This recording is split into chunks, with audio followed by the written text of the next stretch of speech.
Hola a todos y bienvenidos. Soy Miriam Estrada y estamos escrutando las realidades universales sin límites ni fronteras, el nombre de este programa que se transmite en Max TV Online desde el Ecuador para el mundo.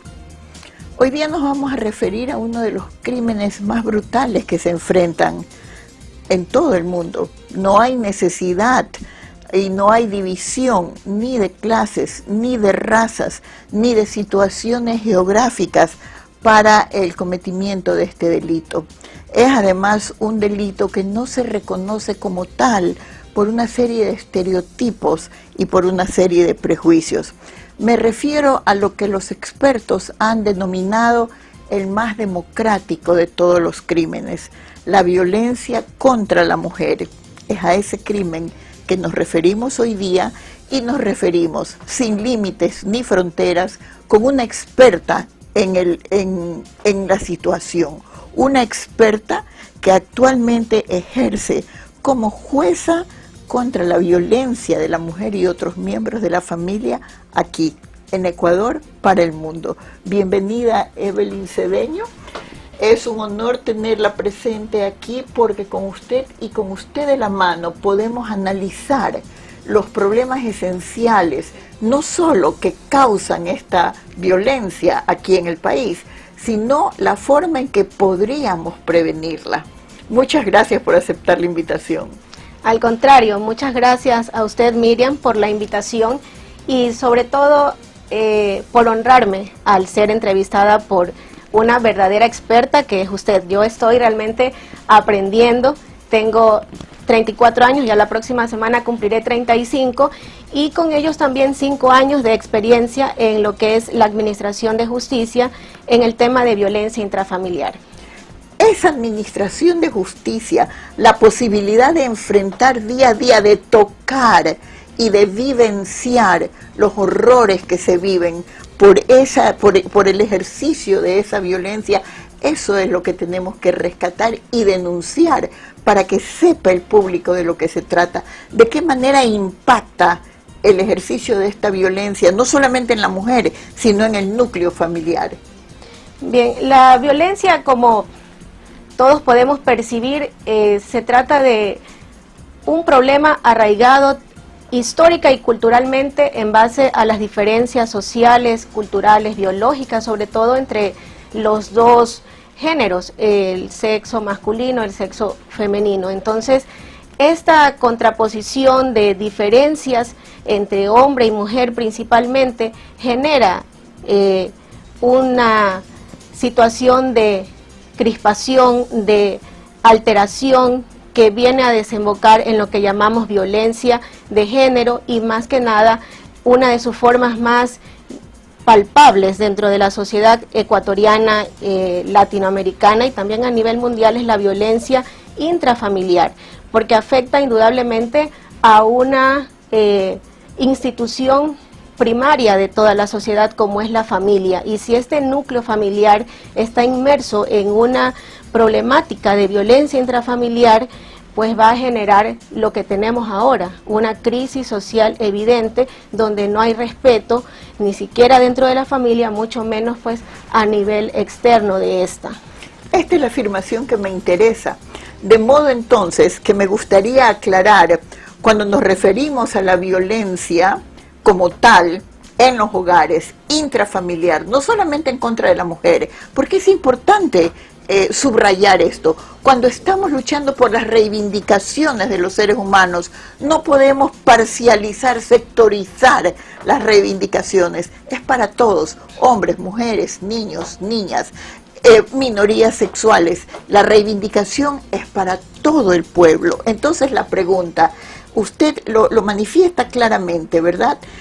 Nos hemos derrumbado como sociedad, no tenemos los valores que nos afirmaban tradicionalmente, el respeto familiar, el sentido de la ética, el sentido de la cívica, el sentido del trato diario, ¿verdad? Incluso hacia nuestros mayores. ¿De qué manera usted piensa que este problema socioeconómico, el entorno socioeconómico y político del país ha afectado las relaciones intrafamiliares? Evidentemente la situación sociopolítica del país afecta y en gran medida el aumento de la violencia intrafamiliar. Esto porque mientras existan grandes cantidades de sectores de la población que experimentan pobreza extrema, y dentro de estos grupos vulnerables se encuentra la población femenina. Esto genera precisamente pues un clima de resentimiento, de frustraciones, y que se transmite entre los seres más cercanos, que es la familia. Un padre de familia desempleado va a sentir una gran frustración por no cumplir con los objetivos primarios de su vida, como es llevar el pan a la mesa de su familia. ¿Y qué pasa con la violencia que ejercen aquellos que tienen todo el dinero del mundo? También existe, porque no precisamente pues la violencia afecta a un sector social exclusivamente. La violencia lamentablemente está en todos los estratos sociales, incluso no justamente en mujeres víctimas de violencia que no tengan una preparación profesional o una posibilidad económica mucho mejor. Esta violencia, como recae precisamente en un mal aprendizaje cultural e históricamente arraigado, se permite o existe en cualquier estrato de la sociedad. Es por eso que la vemos tanto en los niveles suburbanos como también en estratos de nivel más alto, pero en diferentes formas. ¿De qué manera se hace esa diferencia de violencia en relación a la clase socioeconómica de los afectados o de los perpetradores? Yo soy jueza de violencia en la unidad de violencia de Valdivia. Eso queda al sur de la ciudad. Entonces la jurisdicción que me corresponde es el sector sur de la población de Guayaquil. Evidentemente es un sector no tan favorecido económicamente, aunque hay ciertos sectores con mucha mejor posibilidad. Sin embargo, podría yo afirmar que en esta población la incidencia de violencia verbal, que incluso está naturalizada como algo normal, como la forma común de tratarse, de comportarse madres a hijos, esposos a esposas, esto está mucho más evidenciado. La violencia verbal, que incluso es lo que va a prever la existencia de las otras formas de violencia, como la psicológica, emocional y también la física, va a desembocar inevitablemente en una violencia física. En otros sectores encontramos formas de violencia un poco más exclusivas, como la patrimonial, violencia psicológica, incluso en formas más sutiles de ejercer este tipo de violencia.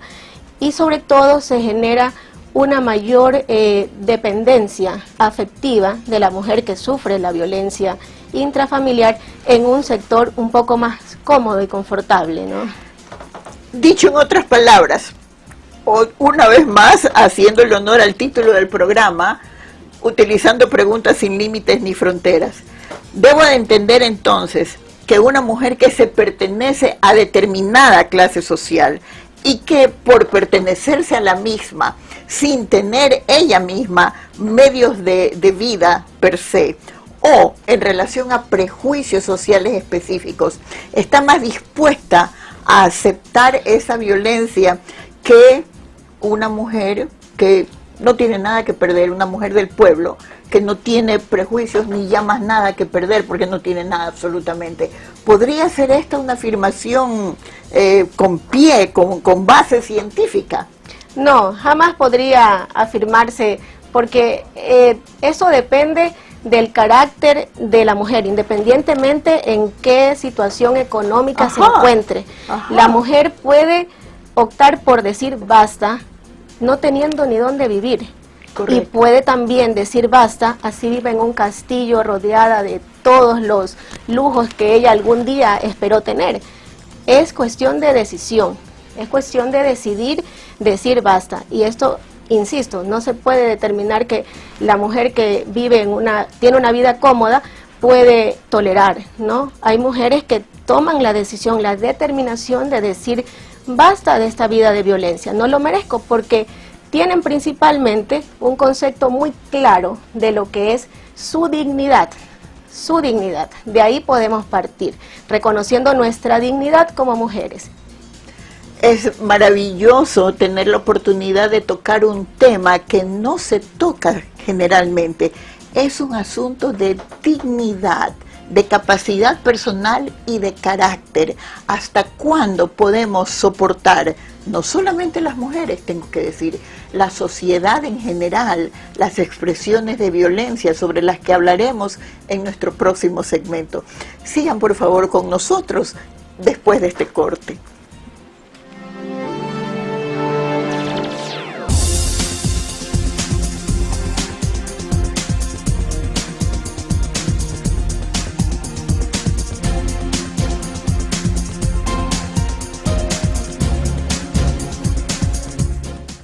Hemopac les va a dar unos tips para el ahorro de agua. Número 1 es ir a verificar nuestro medidor de agua que se encuentra afuera de la casa. Vengan, sigan. Estábamos en lo cierto, tenemos fuga de agua.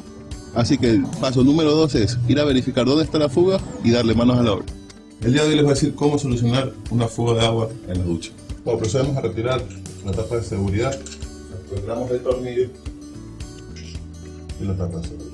Una vez que retiramos todo eso con la llave, la procedemos a enroscar. Va a salir un poco de agua nada más.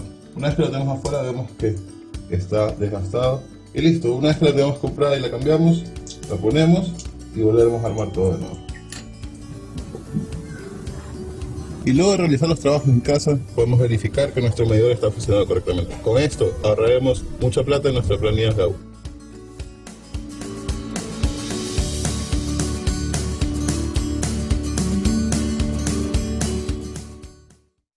Papa John's presenta ¿qué puedes decir si estás viendo el partido y no sabes nada de fútbol?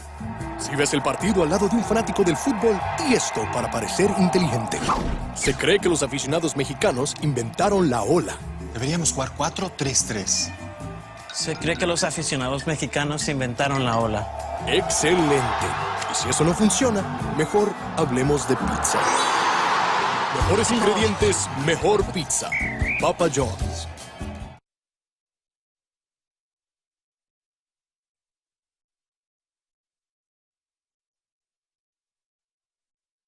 Tener casa propia es el logro de tu vida y en el mejor lugar. Todos los ecuatorianos sí lo pueden hacer realidad. Tu Casa Pacífico, el crédito hipotecario con la tasa más baja del mercado, 4.5% para casas mayores a 27,000 hasta $70,000. Solo necesitas el 5% de entrada y te financiamos el 95% hasta 25 años plazo y hasta 6 meses de gracia. Banco del Pacífico, tu banco. Solicítalo ya.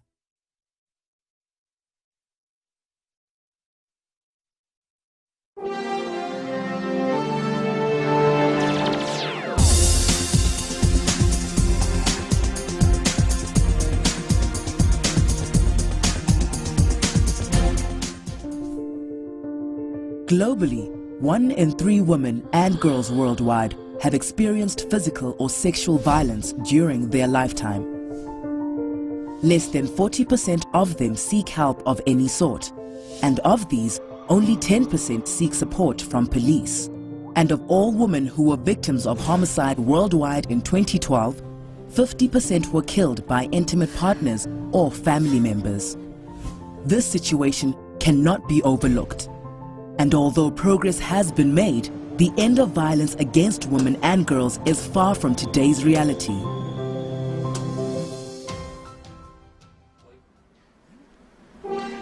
Estas son precisamente las estadísticas que nos ha preparado UN Women, tratando de enfocar las necesidades que tenemos de acceder a los objetivos para el año 2030, donde se contempla la eliminación de la violencia contra la mujer. Sin embargo, hay una cosa que me pregunto, doctora, que me llama mucho la atención. Todo el sistema de estadísticas se refiere a las mujeres. Debemos de concluir que son los hombres los únicos violentos, y utilizando una frase muy popular, es que son los hombres los malos de esta película. ¿Cómo se explica esto? ¿O cómo lo ve usted en su diario trajinar en el juzgado?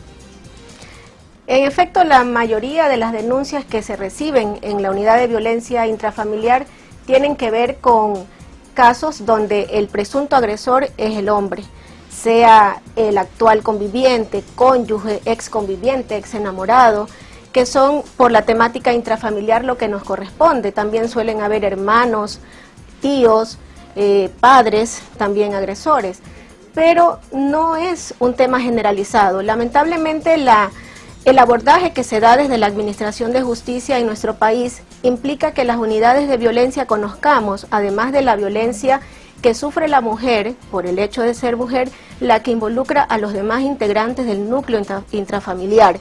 Y en ese sentido conocemos las denuncias que se dan entre estos otros integrantes, donde incluso muchas veces los presuntos agresores no son solo hombres, sino también suelen ser mujeres, entre otras con otras mujeres, mujeres hacia hombres, incluso mujeres hacia niños. No podríamos levantar actualmente, en razón de las denuncias que se reciben, la estadística de si la mayoría corresponde a hombres, porque el tema de la violencia intrafamiliar nos ofrece un campo muy amplio. Porque el nombre de la unidad judicial es violencia contra la mujer y otros miembros del núcleo familiar. Cuando hablamos de otros miembros del grupo familiar, estamos hablando de los niños, de los abuelos, de los tíos, y esta violencia, según he comprendido, la cometen no solamente los hombres, sino también las mujeres. Así es, incluso el ámbito de aplicación del procedimiento expedito para la violencia intrafamiliar involucra a quienes, aún no teniendo ningún tipo de parentesco ni afinidad, habiten en el mismo domicilio, lo cual involucra a la auxiliar doméstica en caso de que sea una persona que presta sus servicios puertas adentro. También una auxiliar doméstica puede denunciar como violencia intrafamiliar un acto de acoso de violencia que sufra por parte de su empleador, aún no siendo familia. Correcto, y muy importante. Ahora bien, tenemos la preparación como ciudadanos de saber que estamos amparados por una ley que nos va a permitir denunciar. Esa es la primera parte de la pregunta. Y ahora la pregunta sin límites: ¿cómo responde no solamente la unidad judicial, sino la policía a estos reclamos? ¿Es efectiva? ¿Vale la pena? Lamentablemente no. Es muy penoso recibir una denuncia en un caso particular de violencia intrafamiliar, de hombre hacia mujer. La mujer nos relata en su denuncia que ella fue agredida en horas de la madrugada, que acudió a la policía, que constató que ella presentaba evidentes agresiones físicas en su rostro por lo general, y que la policía se limitó a retirar al presunto agresor del domicilio, lo cual permitió que este ciudadano regrese nuevamente, y muchas veces trepándose por las paredes, ingresando por los techos de las casas, hasta llegar nuevamente donde está su víctima y cometer una infracción mucho mayor. Mucho más peligrosa a nivel de consecuencia. A nivel de consecuencia. Entonces es donde ya tenemos los lamentables ya riesgos de femicidio, donde la mujer muchas veces se ha salvado ya por un milagro realmente, pero vemos mucha inoperancia, mucha falta de compromiso de la policía, pese a que trabajamos con una policía especializada en violencia intrafamiliar. Y también es lamentable observar que cuando solicitamos a la Fiscalía una protección especializada para víctimas de violencia, ya que la Fiscalía cuenta con un sistema de protección para víctimas y testigos, la respuesta tampoco es ni siquiera inmediata, es negativa. Es negativa. Y cuando un juzgador requiere de protección especializada a una víctima, es porque hay un riesgo inminente de femicidio. Sin embargo, este sistema de protección se deja llevar por la decisión de la víctima. En muchos casos nos responde el sistema de protección diciendo: es que la víctima ya regresó con su esposo y no quiere saber nada. La víctima no está en un estado de poder decidir. Así es. Ella está envuelta en un ciclo de violencia. Entonces nos encontramos con un sistema que no ayuda ni siquiera a prevenir, mucho menos a erradicar. Le iba a comentar acerca de la prevención, pero ¿no le parece a usted particularmente sesgado el hecho de que los oficiales de la ley, particularmente policía y fiscales, están obligados, ¿verdad?, por la ley a continuar de suyo todo aquello que sea una agresión, un crimen, el cometimiento de un delito. Hay que investigarlo, hay que sancionarlo. Ese es un principio universal del derecho. ¿Cómo así o por qué, cuando se trata de la violencia ejercida o contra la mujer u otros miembros del grupo familiar, entonces la policía, los fiscales, los jueces retroceden y no quieren intervenir más? ¿Qué explica esa situación? ¿Cuál es la razón de esa reacción? Bueno, dentro de los conversatorios con compañeras juezas siempre hemos lamentado esta situación y hemos referido que la violencia intrafamiliar ha sido observada como el patio trasero de la administración de justicia, lamentablemente.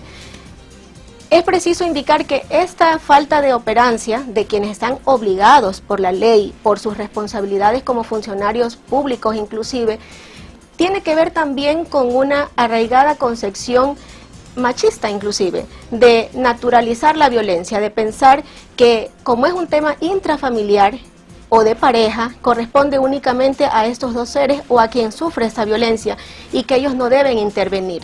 Es preciso recordar que cualquier persona puede denunciar un hecho de violencia aunque no sea quien lo sufre directamente.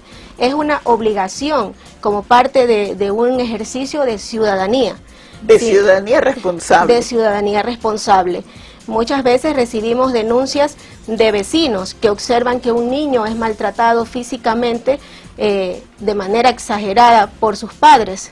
Y es un ejercicio activo de ciudadanía responsable, el denunciar, el salvaguardar el derecho de una persona que en el caso del niño no sabe a dónde acudir, no sabe cómo hacer, y lo mismo ocurre, aunque estemos hablando de una mujer adulta, el que no puede tomar esa decisión por diferentes concepciones que ella tiene muy naturalizadas en torno a la violencia.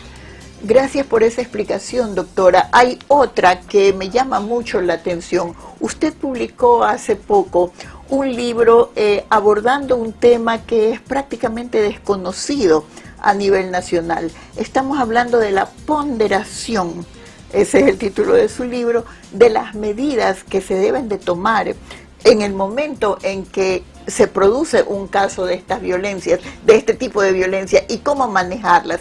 ¿Me podría usted dar un resumen muy corto, porque estamos para terminar el programa infelizmente, sobre por qué ser ponderado cuando tenemos a un agresor al frente de nosotros?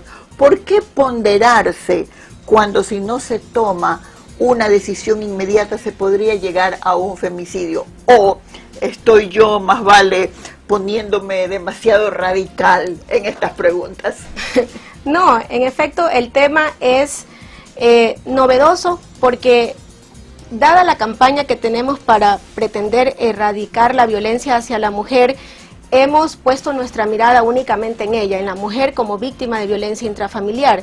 Pero volviendo al tema, que la competencia actualmente de las unidades de violencia no solo abarca a la mujer que recibe violencia de la pareja, sino de cualquier otro integrante de este núcleo familiar, muchas veces este integrante, al igual que la mujer, es parte de los grupos de atención prioritaria que establece la Constitución. Hablamos de adultos mayores, personas con discapacidad, que tienen una enfermedad catastrófica, mujeres embarazadas que por alguna circunstancia cometen un tipo de infracción en perjuicio de la integridad física, psicológica o sexual de otra persona. En estos casos difíciles es lo que yo he determinado en mi libro, el aplicar la ponderación, no como un ejercicio para dilatar la atención que debemos brindar, sino para brindar una justicia equitativa, observando el derecho que tiene la víctima como tal y la que tiene también su presunto agresor al ser parte de uno de los grupos de atención prioritaria. Con eso pretendemos conseguir una equidad, ser justas, no imparciales. Muchísimas gracias por esa explicación. Es importante que el público conozca lo que significa la ponderación en este caso. cuestión jurídica que no ha sido analizada a profundidad en la forma en que lo hace de manera magistral en su libro la jueza Evelyn Cedeño. Quiero agradecerle por compartir sus experiencias con nosotros y por tocar estos puntos sin límites ni fronteras en frente de las cámaras de Max TV para Ecuador y para el mundo. Y no puedo marcharme sin decirles que hoy hemos tratado el problema desde el punto de vista de Ecuador, pero quiero insistirles que este problema ni empieza ni termina en Ecuador. Esta falta de políticas nacionales efectivas, no digo que no hayan, digo que deben de ser efectivas. Esta falta de conocimiento de la ley real, eficiente, no digo que no haya, digo que se desconoce. Todas estas circunstancias contribuyen a agravar el problema que sufren no solamente las mujeres, una sociedad entera. Si queremos construir la paz, debemos de empezar a construirla desde nosotros mismos, desde nuestro hogar, para poder ser capaces de participar en sociedad y de relacionarnos socialmente desde el punto de vista, como ha dicho la jueza Evelyn Cedeño, del justo medio del que nos hablaba Aristóteles, el medio de oro, equidad y justicia. Sin límites ni fronteras, desde Max TV, de Ecuador hacia el mundo, hablando de uno de los problemas más graves. Los espero en nuestro próximo programa.